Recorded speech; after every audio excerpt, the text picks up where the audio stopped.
Welcome back. Now for some business updates. The Governor of Bank Indonesia, Agus Martowardoyo, says the policy to either raise or maintain the Bank Indonesia rate depends on President Joko Widodo's decision regarding the new price for subsidized fuel. Agus says the 2014 revised budget is under a lot of pressure caused by high subsidies.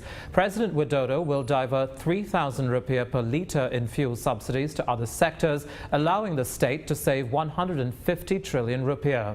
Agus says his institution fully supports the plan as the public is now deemed ready for this raise.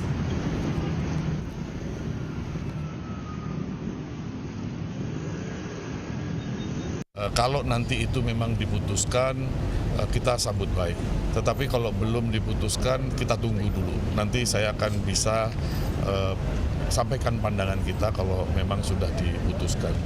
Kalau seandainya kita tidak jadi menyesuaikan harga BBM, tentu akan berdampak yang kurang baik karena masyarakat sudah memperhitungkan aspek kenaikan harga BBM di tahun 2020.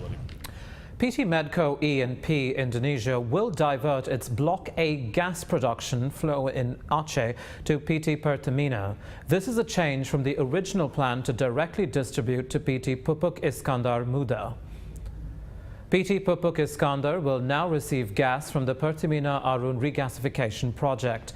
The flow of gas from Pertamina to PIM is considered more practical due to its proximity to Arun liquid nitro gas gasification facility.